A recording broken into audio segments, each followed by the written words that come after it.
Yesterday, 17 members of Congress were arrested, along with about 18 other individuals, for protesting abortion rights outside of the Capitol, near the Supreme Court.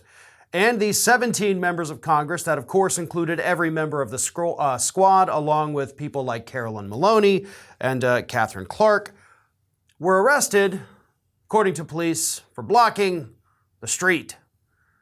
You know, that thing that you cannot absolutely under any circumstances do. You cannot block a street.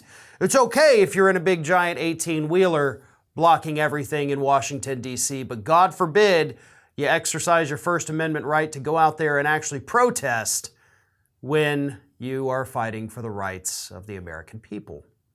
So the arrests, of course, a little bit silly. The Capitol Police insist that, hey, we gave them the customary 3 warnings and then we started to arrest people. And again, 17 Democratic members of Congress were among those arrested. Now, here's the thing. I seriously doubt under any circumstance that any of these people are actually going to be charged with anything, right? Nobody's going to go to court over this. Certainly nobody's going to really go to jail for any of this. But what I love about this story is the fact that this shows that we had at least 17 members of Congress that were willing to go out there in the streets with the people and fight. Stand there side by side with the people affected by this idiotic Supreme Court ruling, by this overly oppressive Supreme Court ruling, and go down with them. Right? Because that's the important thing. Like, we didn't just leave when it got tough, when the cops said everybody disperse or we're going to arrest you. We stayed with you through this act of civil disobedience, through this act of exercising your First Amendment rights. We stood with you and we went down with you.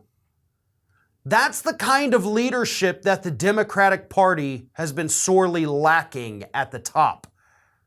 Clearly, we have leaders in the party. Clearly, we have people that want to stand with the people, literally and figuratively. Those are the people that should be elevated to the leadership positions, right?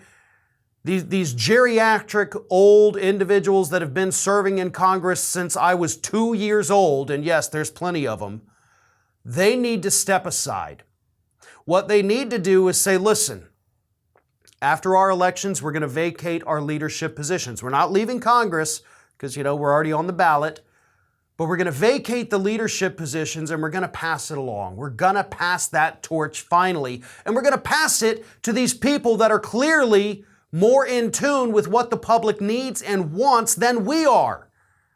Because that's what's happened to most of these people. They've become, they've been in Congress so long, spending most of their time in Washington, D.C., that they've completely forgotten what it's like to be an average American.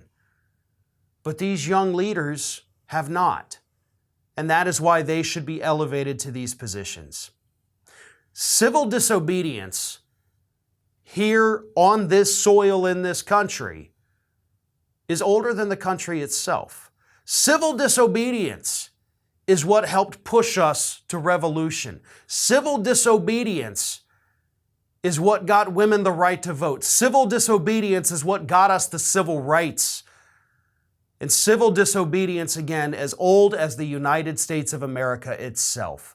And we need leaders, we need lawmakers that understand you can't sit there in your comfortable seat of power in Washington, D.C. and just watch it unfold from there.